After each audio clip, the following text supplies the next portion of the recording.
Bom dia, meus prefeitos, tudo bem com vocês? E quando eu falo bom dia, eu estou falando bom dia mesmo, porque eu e a minha convidada estamos gravando a 1 da manhã, 1h43 da manhã. A gente está aqui firminho, gravando para vocês aí assistir meio-dia.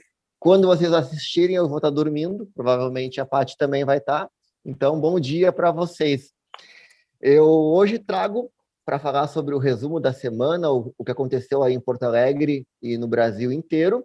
Uma convidada mais que especial, eu fiz questão de trazer uma jornalista essa semana, até porque nós tivemos na terça-feira o dia do jornalista, e eu tenho muito orgulho em trazer a Patrícia Vieira, eu chamo de Pati, Pati para os mais íntimos, e eu tenho orgulho de dizer que ela se formou comigo, foi a minha presidenta da comissão de formatura, uma das alunas mais brilhantes que a Uniriter já formou no jornalismo, mas também uma das que mais demorou para se formar, né?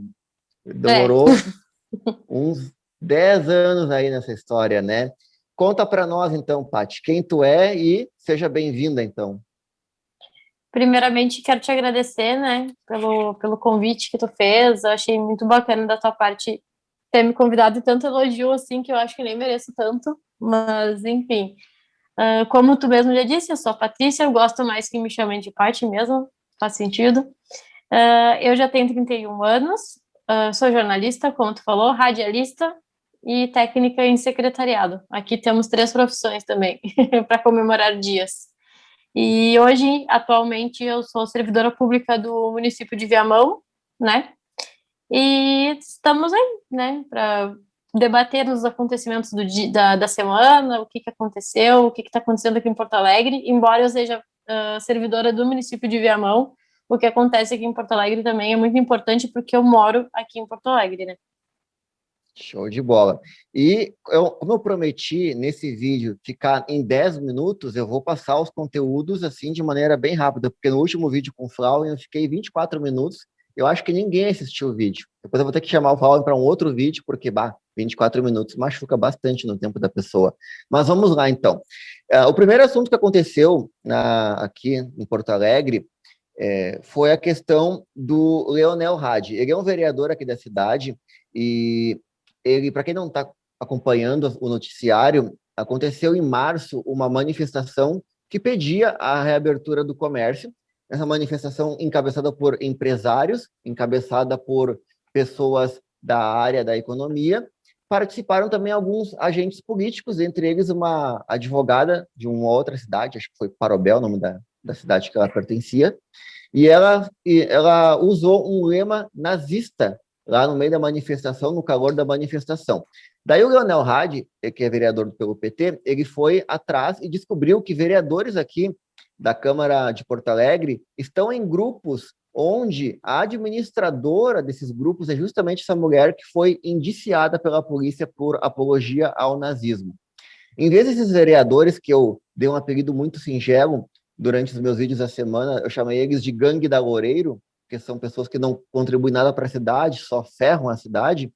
Esses vereadores se sentiram intimidados pelo Leonel Hadi. Em vez de assumir uma posição antinazista, eles foram contra o Leonel Hadi na Câmara de Vereadores, representaram contra ele por quebra de decoro, ou seja, estão indo contra alguém que está indo contra ao nazismo, a apologia ao nazismo. E a gente percebe claramente que são pessoas muito ligadas ao bolsonarismo, a gente vê cada vez mais o bolsonarismo derretendo aqui no Brasil, até em função das tretas que envolvem a pandemia do coronavírus. Eu queria que tu desse, então, a tua opinião a respeito disso, o que tu acha dessa atitude da Câmara de Vereadores, desse pequeno grupo de vereadores, e também falasse um pouco do derretimento do bolsonarismo aqui no país. Então, né, como tu mesmo falou, são coisas que a gente não esperava, né, que pudesse acontecer, são coisas que até mesmo a própria, no momento que os próprios vereadores entram em consenso, digamos assim, de perseguir um vereador que faz a coisa certa, digamos assim, que o nazismo, ele é um crime, inclusive até na própria Alemanha, se tu parar para pensar, né, porque lá os alemães, eles têm penas bem duras para quem faz apologia realmente ao nazismo, né? Então, por que que aqui, digamos assim, um vereador que se expôs dessa forma também a mostrar que eles também, além de fiscalizar o município, eles têm o poder também de ficar fiscalizando os próprios outros colegas, né? Porque se tu parar para pensar, são coisas que não, para mim, não encaixa, sabe? Porque ao mesmo tempo em que a gente vê aquilo que tu falou assim, a questão dos empresários pedindo, e provavelmente são grandes empresários que têm força suficiente para poder bater de frente com a Câmara de Vereadores, né? Então, não é o pequeno empresário que está sofrendo realmente com o fechamento do comércio, é o grande empresário que está com medo de perder lucro, né? Então, é esse grande empresário que está com medo de perder lucro, que daí, querendo ou não, até os pequenos empresários, eles entram na onda junto, né? Mas aí, tu vê que são coisas que uma coisa não fecha muito bem com a outra, porque é um vereador que provavelmente está lutando contra essa onda toda que a gente vem sofrendo praticamente, acho que desde 2018, né? Que foi onde Bolsonaro foi eleito, inclusive. Então, essa onda toda de o que é intolerante é bonito, parece. Eu não sei, mas eu tenho uma impressão de que parece que o que é intolerante, o que. E eles ainda por cima, eles reclamam muito do politicamente correto. Então, só que ao mesmo tempo, eles se acham no direito de poder falar o que realmente querem. Tudo bem, estamos numa democracia, ok. Porém, se a gente parar para pensar e analisar, justamente a democracia que eles tanto dizem que existe, só que a gente não pode ferir outra pessoa com isso, né? E a gente não. E a questão da reparação histórica do pessoal que sofreu muito com o nazismo, a reparação histórica por exemplo, mudando um pouco do assunto, mas o negro que sofreu tanto que hoje em dia deveria ter uma reparação histórica, ainda não tem o devido reconhecimento nesse sentido, justamente porque existem pessoas que acreditam que podem falar o que quiserem, né? E se não dói em ti, azar do outro, entende? Parece que a falta de empatia também ganha muito espaço nessa parte, né? Não sei se tu concorda comigo, posso estar devaneando talvez aqui, mas é muito complicado tu pegar uma pessoa que faz uma apologia e aí depois como se criasse um gabinete do ódio realmente, né? Porque daí parece que isso se legitime, a gente legitima esse tipo de atitude, né? Então, eu Sim, acho que é muito, muito ruim se tu parar para pensar, é uma falta de decoro. É que nem uma outra vereadora lá de São Paulo também, que foi assediada, né? E ela pediu que fizessem uma investigação contra o vereador que assediou ela. Só que eles não entendiam porque não estava dentro do regimento interno da Câmara de lá.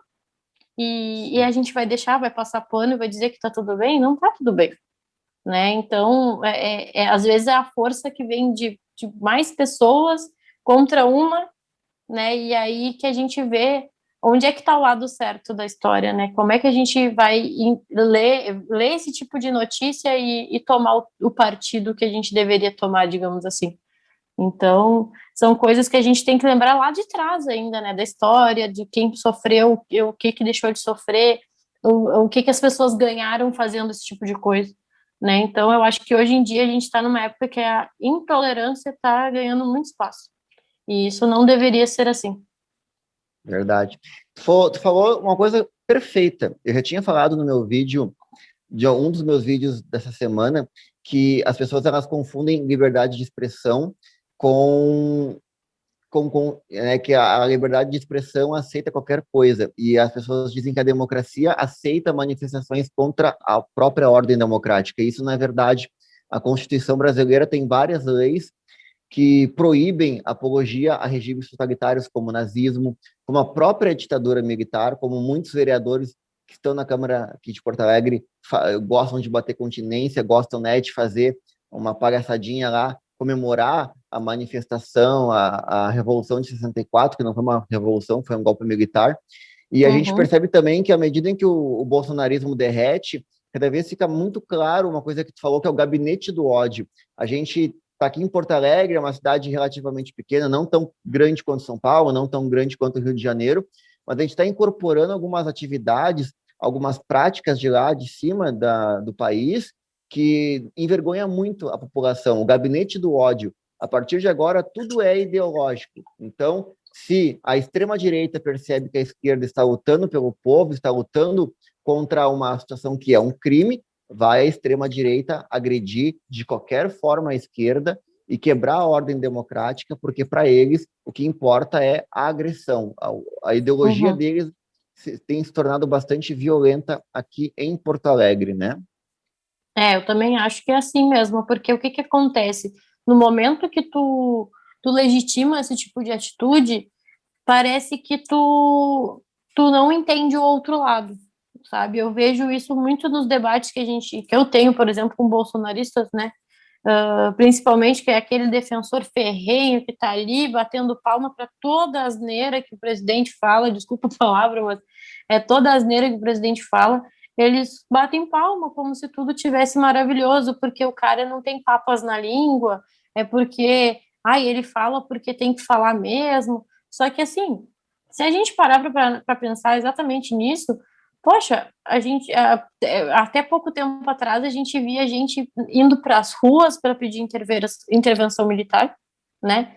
E no momento que eles pedem intervenção militar, se a polícia chega e diz assim, tá, para de fazer isso daí que tu tá fazendo, aí eles já não gostam, né? E aí, qual é o tipo de interferência militar que eles realmente querem? Eles acham que a polícia, por exemplo, aqui a nossa brigada, por exemplo, vai dizer para eles que, vocês aí, beleza, beleza. Aí, por exemplo, aí a outra turma, que é a turma que, tipo, já é o outro lado, né, da moeda, digamos assim, o outro lado da ideologia que a gente falou, não se sente confortável com isso, porque justamente porque parece que, assim, parece aquele funil, né? Eles vão afunilando, né? Porque daí fica as duas pontas, realmente, dessa forma. E aí o que que acontece? Como tu falou, tá derretendo? Tá, um pouco, talvez, assim. Eu dentro da minha bolha, enxergo que é aos poucos, né? A gente vê muito por conta da questão da pandemia. No momento que se abriu uma CPI para investigar o próprio presidente acerca de tudo que ele tem feito pela pandemia, quer dizer, tudo que ele não tem feito, na verdade, pela pandemia, com a desculpa de que o STF tirou o poder do governo federal de interferir nessas coisas, eu acho que agora é que ele está querendo dizer assim, olha só, morreu quase 400 mil pessoas, e agora a gente pode fazer uma campanha. Só que, ao mesmo tempo, é aquilo que eu falei antes, ele fala que tem que falar, mas ele fala aquilo que tem que falar do jeito dele, só que ele consegue, mesmo querendo, dizendo, as pessoas não têm que me seguir, ele dizia, né, ele não tem seguidores, só que ao mesmo tempo ele sendo uma pessoa tão grande dentro do país, é o líder, digamos assim, do próprio Brasil, ele deveria mostrar para as pessoas que eles podem seguir, não podem seguir os exemplos que ele dá, né? Então a gente vê muita gente ainda seguindo o exemplo dele. Eu vejo muita gente circulando ainda, por exemplo, aqui em Porto Alegre sem máscara, e achando que está tudo bem. Está tudo bem andar sem máscara, porque o presidente legitima esse tipo de atitude, ele faz aglomerações. Então, por que que a pessoa que está ali assistindo ele na televisão, por exemplo, a mídia vai lá e dá uma ajuda também, uma crítica já aos meus colegas jornalistas também, mas a mídia vai lá e ajuda, né? Então, ajuda a mostrar esse tipo de atitude dele, que é uma coisa que não se deveria dar palco, inclusive. Eu acho, na minha opinião, que esse tipo de coisa não se deveria dar palco. E as pessoas vão reproduzindo. Por mais que ele dê a desculpa e os outros bolsonaristas, quem acredita nele ainda, né, que existem muitas pessoas que ainda acreditam nele, eles dizem que a gerência da pandemia não está mais com o presidente. Tá, mas o presidente poderia estar ajudando com as suas atitudes. Poderia estar ajudando para desenvolver mais vacinas, que é o caso agora que a gente precisa, que ele demorou muito, ele não quis comprar vacina chinesa porque é da China. A China é comunista, sabe? São coisas que às vezes não batem, não consigo entender, realmente, sabe? Mas Sim. eu acho que falta muito para derreter mais ainda esse bolsonarismo, sabe? Então, falta muito ainda. Eu acho que ainda está muito forte. Vide esses vereadores que implicaram com o vereador que pensava diferente. Aí agora a gente não pode mais pensar diferente deles, né? Porque tudo polarizou demais de uma forma que, né? A gente não pode discordar mais, a gente tem que pensar parecido. Só que ninguém pensa igual a ninguém, né? Então a gente tem que dar uma separada nesse assunto. Eu mesma me distanciei muito de gente assim, porque não tem debate, né? Então a gente não faz nada saudável dessa forma.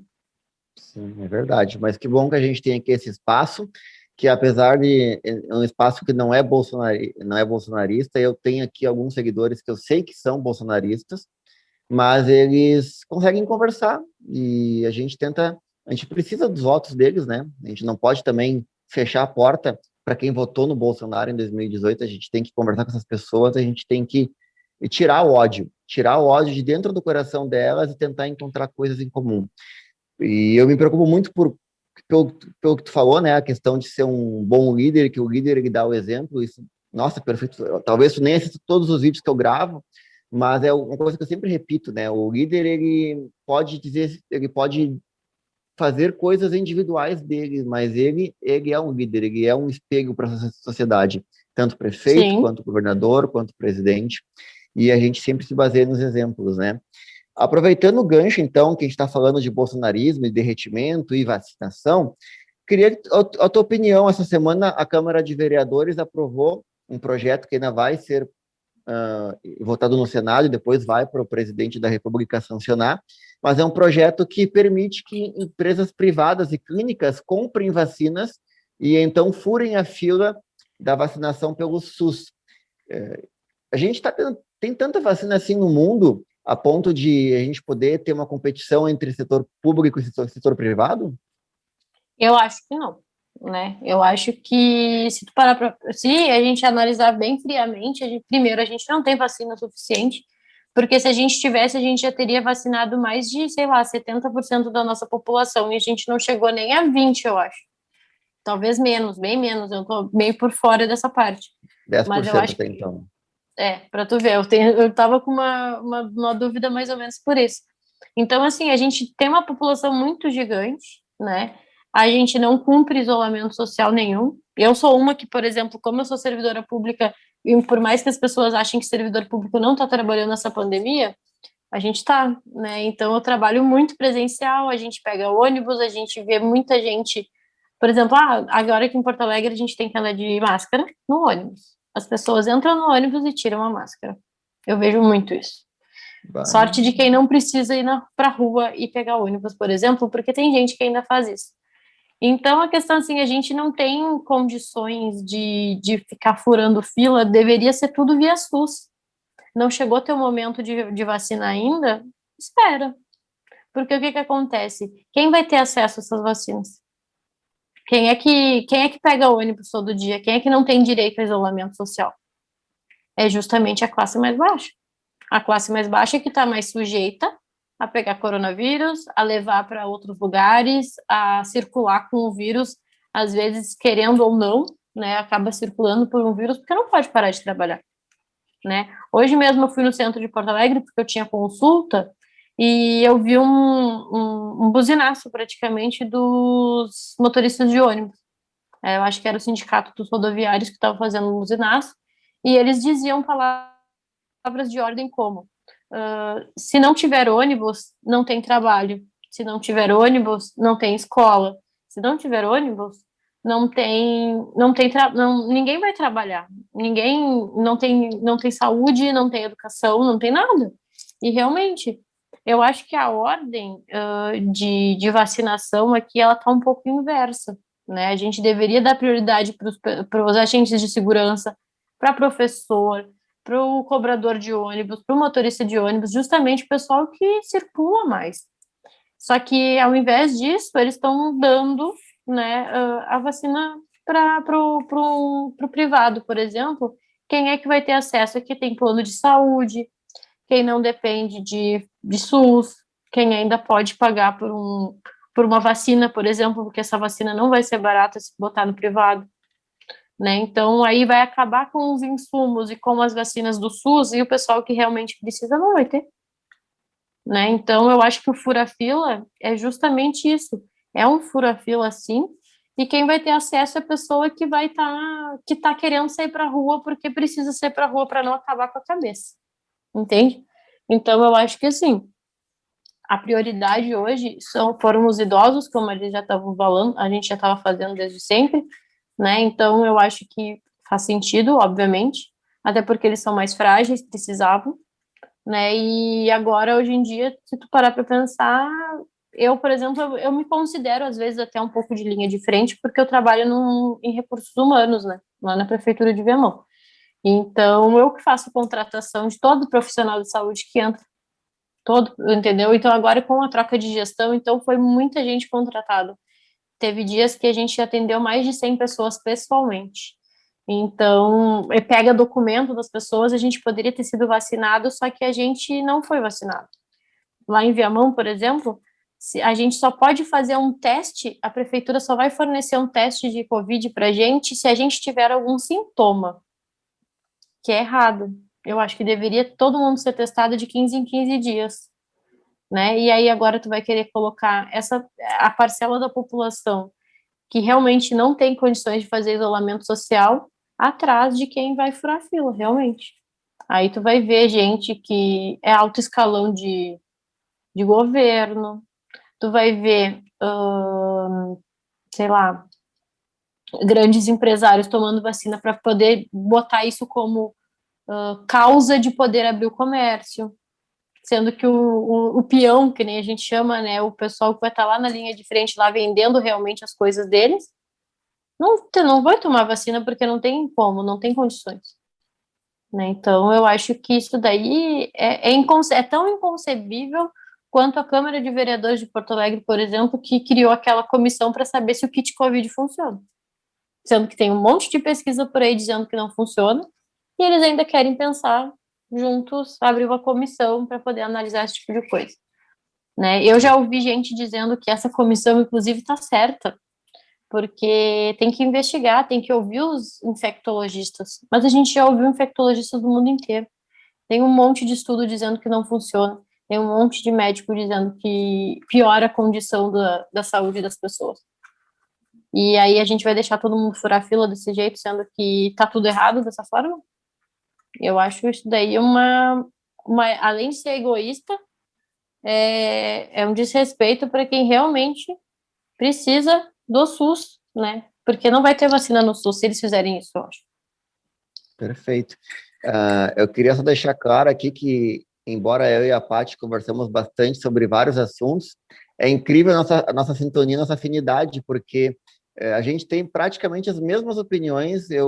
Muitas das coisas que tu falou agora, Paty, eu já falei em vídeos anteriores e a gente nem combinou. Então, quer Ah, é dizer, verdade. a gente nem combinou. Então, isso me deixa mais orgulhoso de saber que eu estou no caminho certo, né? Que a gente está tendo opiniões convergentes, isso mostra que são opiniões que estão sendo validadas.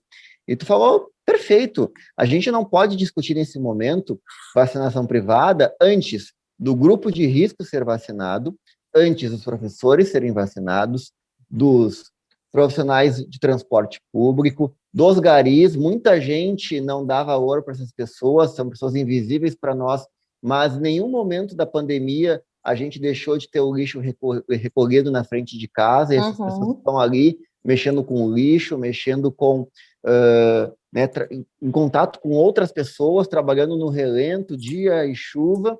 Então, assim, a gente não pode pensar em vacinação privada para empresário riquinho poder tirar férias em Santa Catarina sem medo de pegar Covid, enquanto pessoas que estão pegando ônibus, que estão na rua trabalhando, necessitando de dinheiro para se sustentar, essas pessoas não foram vacinadas. Então, a gente não pode se sujeitar a isso. A esquerda está brigando na Câmara dos Deputados, mas, infelizmente, a base governista é maior, vão aprovar esse projeto. O que vai acontecer é que eles vão fracassar, porque nem a Europa está conseguindo hoje ter vacinação. As empresas que produzem vacina na Europa estão em atraso com os próprios países europeus. A Alemanha está fazendo lockdown de novo, porque faltou dose. Itália, Espanha, França. Então, é só o Brasil. O Brasil gosta de andar na contramão, né? Não tem jeito. E eu vou falar na semana que vem sobre a questão da quebra de patentes, que é um outro assunto bem interessante, mas que vai ficar para o próximo convidado falar sobre isso, sobre a questão da escassez da vacina. Até que nem como tu mesmo disse agora, né? Porque assim, se tu parar para pensar mesmo, realmente, não, se outros países de primeiro mundo, né? A gente não é um primeiro mundo aqui, a gente ainda é um país muito subdesenvolvido, né, para esse tipo de coisa. E a gente tem aqui, a gente tem, olha, eu acho que um dos maiores laboratórios aqui de uma universidade, de universidades públicas que fazem ciência, que poderiam estar sendo muito bem remunerados para isso, poderiam estar investindo, né? E aí dizem que é tudo balbúrdia, dizem que estão ali por estar ali para sugar dinheiro público, né? Então, poxa, a gente tem tanto recurso aqui, né? A gente poderia estar aproveitando muito melhor os nossos pesquisadores, a nossa, né, aqui no Brasil. E aí, o que que quer debater? Quer debater a vacinação privada, como tu estava falando, né? Então, eu acho que isso daí é uma coisa descabida, mas a gente sabe que vai passar, né? E provavelmente é isso que vai acontecer. Vai faltar vacina para quem realmente precisa. O gari, que nem tu falou, eles são muito invisíveis pela sociedade hoje, infelizmente. E, por exemplo, pessoa que está com Covid que vai descartar o lixo, eles têm contato. Eles podem pegar dessa forma também, se já não pegaram dessa forma também. Então, é tudo muito relativo quando a gente vai pensar nessa questão da vacinação privada. É tudo muito relativo e, tipo, tudo um bate com o outro, né? A gente vai tentando localizar essas coisas assim, porque às vezes as pessoas não param para pensar no pequeno detalhe, entre aspas, assim, sabe? Perfeito. Bom, superada então essa questão da vacinação, agora a gente vai para dentro de Porto Alegre. A última questão que eu comentei essa semana que aconteceu o prefeito Sebastião Melo, ele está querendo dar uma cara nova para o centro de Porto Alegre. A gente tem um centro histórico, um lugar que respira a história, que respira a cultura, palco de grandes momentos da história porto-alegrense, da história gaúcha, um lugar extremamente comercial. Melo pensa diferente. Melo, ele quer demolir edifícios antigos e desocupados e construir condomínios residenciais. A gente tem uma experiência bem característica sobre isso na Cidade Baixa, onde existe uma dicotomia, né, um tensionamento entre estabelecimentos comerciais e estabelecimentos residenciais, que é a vida noturna da Cidade Baixa, né? Os moradores vivem Uhum. se incomodando, os moradores vivem reclamando, brigando, tretando, enfim. E o Melo quer trazer esse cenário, né, nada amigável para dentro do centro de Porto Alegre. O que tu acha sobre isso? Tu moraria no centro de Porto Alegre? Que tipo de coisa tu percebe nessa proposta do Sebastião Melo, prós e contras? Bom, eu vou te ser bem sincera, tá? Eu trabalhei por muitos anos na Metroplan, né? E lá todo mundo acha que é só questão do ônibus intermunicipal da região metropolitana de Porto Alegre que cuidam. Só que não, né? Lá eles têm toda a questão de planejamento urbano e regional também. E eu trabalhava diretamente com isso, inclusive, lá. Então, assim, eu acredito que, assim, eu moraria muito, muito certo no centro de Porto Alegre, assim como na Cidade Baixa, como tu citou.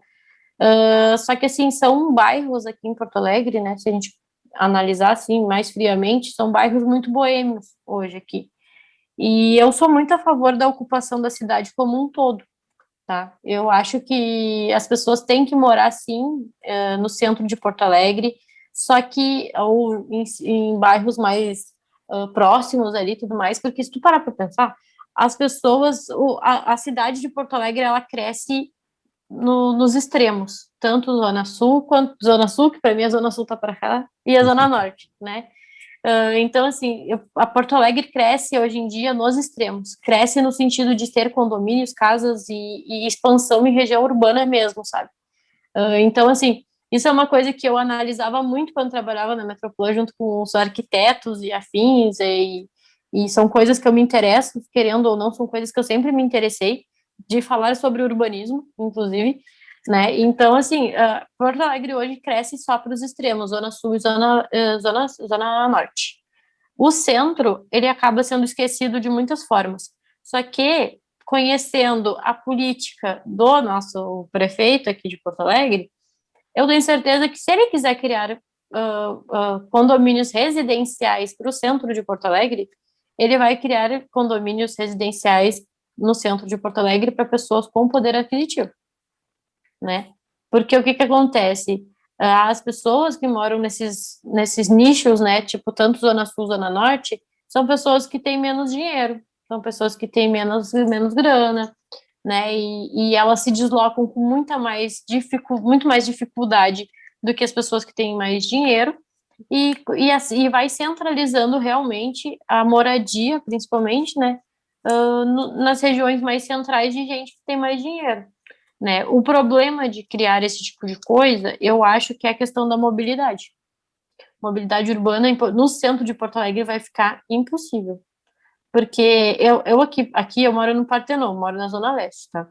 Eu tenho um condomínio que é imenso aqui do meu lado, muito grande. Só que ninguém pensou que naquele condomínio imenso ali devem morar mais de 1.000 famílias. Se por exemplo, se cada família tiver 4 pessoas e tiver 2 carros cada uma, tu já atrapalha muito a mobilidade urbana dessa parte aqui. Aqui vai estar sempre trancado. Então, assim, o centro, eu acho que o centro ele deveria ser muito mais histórico, preservado, se é para desmanchar um prédio antigo, transforma num museu, restaura, faz um museu. A gente tem a Noite dos Museus aqui em Porto Alegre, que é a coisa mais linda do mundo. Eu fui num show do Duca, inclusive aqui no Planetário, e o Planetário estava aberto, a gente podia usar as coisas, entende? Então, eu acho que residência no centro seria interessante para quem não tem poder aquisitivo. Tanto é que a gente tem muita ocupação no centro de Porto Alegre justamente por isso, né? Que são imóveis abandonados, normalmente, e o poder público não tem dinheiro para reformar e tira das pessoas porque elas não podem ficar ali. Mas por que elas não podem ficar ali? Se ele quer transformar esses lugares, né, esses prédios abandonados, digamos assim, em condomínios residenciais, botar abaixo e fazer um condomínio residencial, é para que alguém lucre com isso. Porque era muito mais fácil manter aquela pessoa humilde que precisa de um lar, precisa de um teto, manter ela ali, né? Sendo que daí esse tipo de questão também afeta a questão da economia, se tu parar para pensar, porque daí a pessoa vai conseguir um emprego com mais facilidade morando perto do emprego, ela vai usar mais ônibus, né? Então tudo gira em torno da questão do urbanismo nesse sentido, porque tem muitos empregadores hoje em dia que não querem contratar, por exemplo, a empresa na Zona Norte, a pessoa mora na Zona Sul. Ela vai contratar essa pessoa que vai usar muitos ônibus para ir trabalhar? Normalmente não contrata, né? Então é isso que eu estou dizendo. Quem tem poder aquisitivo mora mais para a região mais central, né? Eu moraria tranquilamente no centro porque eu amo o centro de Porto Alegre. É barulhento, é tudo, pode ser tudo, né? É fedorento, às vezes as pessoas dizem que o centro é fedorento, né? É tudo, a gente vê de tudo lá dentro, tem as ciganas, as gurias ali que estão sempre na volta fazendo alguma coisa. Mas eu amo o centro de Porto Alegre de um jeito que tu não tem ideia, né? Mas eu ainda acho que botar prédio histórico abaixo é uma coisa que não faz sentido algum. A gente parece que não tem nenhum tipo de patrimônio histórico ali no centro, na verdade. A gente vê aquela nossa. Ali na Borges também, que tem aquela rua de pedra, eles se reformaram há pouco tempo, inclusive, lembra? E hoje o Sim, que sim. aconteceu? Não passa ônibus nenhum ali mais, não passa carro mais ali. É um lugar lindo, inclusive, e não está desabitado praticamente, ninguém consegue entrar de carro ali mais, né? Então, se é para reformar, que reformem direito e deem moradia para quem realmente precisa, porque é que como eu falei, vai ter lucro. Isso é lucro. Ele quer lucrar com alguma coisa. Se ele vai vender um patrimônio que é da prefeitura, se vai ser algo que era do governo do estado e vão vender, sei lá, independente do que for, sabe? Eu acho que ali vai criar um boom muito grande na questão da mobilidade urbana, se for um condomínio residencial de gente com poder aquisitivo, né? Então, aquilo ali vai virar um caos, aqui, como esse condomínio aqui do meu lado também, que já virou um caos por conta própria, assim, né? Porque é muito grande e, e eu acho, assim, que condomínio, esses tipos de condomínio, inclusive, eles privam muitas pessoas, porque as pessoas não saem mais pra rua pra nada. Aí tu vai virar vivendo numa redoma, né? E o legal do centro é que tu tem que te sentir seguro. Aí tu vai andar no centro num paredão de muro, tu vai te sentir seguro no centro desse jeito, ou tu vai te sentir seguro no centro com um monte de janela te olhando, ou um muro alto. Eu não me sinto segura andando assim, eu como mulher principalmente. Mas eu gosto do centro do jeitinho que ele é hoje. Tanto é que lá a Casa Azul também, né? Tá super detonada, coitada, tá com risco de cair a qualquer momento. Nunca teve retorno nenhum governo se propôs a arrumar aquilo ali direito, de transformar num museu. Eu ainda acho que é um pouquinho de burrice dele, na verdade. O burrice, mas também é uma esperteza, porque quer ganhar dinheiro em cima disso, mas é isso. É, com certeza. O centro é uma situação que a gente tem várias variáveis, né, que incidem. E eu acho que a gente vai precisar de um vídeo inteiro só para falar de todas as possibilidades e realmente é um assunto bem interessante. Mas espero que essa situação não passe na Câmara de Vereadores. O centro ele tem que ser histórico, ele tem que ser de museus, de eventos, de comércio, de felicidade. Eu também sou apaixonado pelo centro e não sei se eu moraria no centro, mas Eu eu gosto moraria do centro. tranquilamente. O problema é que tu tá de manhã cedo querendo dormir um pouquinho mais e tá lá os caras berrando chip da Oi, com créditos e bônus. Aí tu quer dormir e É tá lá o aí que chip da Oi, tá, né? é aí, sim, mas é aí que tá aquilo que eu te falei, entende? Porque assim, ó, o centro tem que estar vivo. É um centro, é o centro, não é à toa que o nome do bairro é centro, que aquilo ali tem que estar vivo, entende? E eu prefiro mil vezes ser acordada com o chip da Oi, chip da Claro, alguma coisa do gênero, do que viver num lugar que não tem movimento nenhum. Eu, às vezes, Sim. assim, eu moro bem numa avenida bem movimentada aqui em Porto Alegre hoje, e eu te digo com toda certeza. Eu saio de manhã cedo pra rua, já tem gente na rua, tem ônibus circulando. Tu imagina se eu morasse num lugar mais afastado. E aí tivesse vários paredões, como tem aqui do lado desse condomínio imenso que eu tenho aqui do lado. Entende? Então, assim, eu saio de manhã cedo, às vezes, para ir para a prefeitura, eu saio daqui às 6 da manhã, sabe? Porque eu tenho que estar lá às 7. Então, eu saio daqui agora que vai vindo o inverno, escurece muito fácil, né? Então, tudo escurece muito fácil de noite, né, no fim da tarde, e para clarear o dia demora também.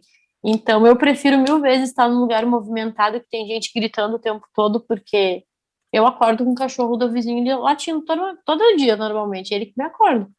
Mas eu prefiro mil vezes estar num lugar movimentado do que num lugar que não tem movimento nenhum, sabe? Sim. Bom, nós já estamos com 37 minutos de vídeo e eu Uou, tenho. ganhei o outro convidado. Ah, vocês que lutem para assistir aí. É E verdade. eu tenho 2 minutos e meio para encerrar, porque o Zoom vai me bloquear, sabe que o Zoom tem limitação de 40 minutos para gravação, né?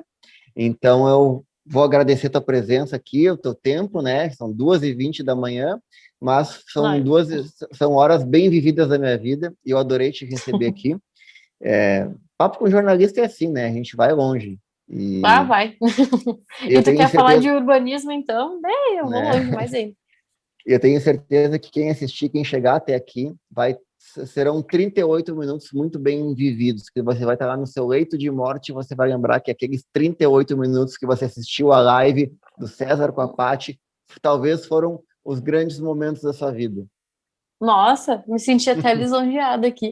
Viu só? Mas eu vou te convidar mais vezes para a gente conversar um pouquinho mais e em outros temas mais específicos. Queria novamente, então, agradecer a tua presença e passa aí de 1 minuto para te deixar teu beijo e abraço para a mãe, para o pai, para o O periquito. cachorro, uma maravilha, né? Não, primeiro quero te agradecer de novo, então, inclusive, pelo teu convite e pela oportunidade de conversar um pouquinho melhor contigo, porque eu tava morrendo de saudade de largada também para te dizer isso. Faz um tempo que a gente não conseguia se ver, se falar direito. Então, primeiro, agradecer aí e tamo junto, é nóis. Bate aí, é nóis. Ah, é. É que eles só vão ver, eu programei para eles ver só a câmera do quem está falando, então quando eu não estou falando, eles não me veem.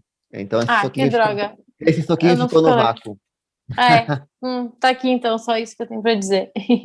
Brigadão, viu, Paty? Tudo de bom e boa noite aí para ti, bom resto do dia pro pessoal que está assistindo a Boa gente. noite, não. É bom Boa dia noite? para quem tá assistindo. Pois é. Para nós é boa noite agora. Né? Então tá, Então tá. muito obrigada, valeu mesmo.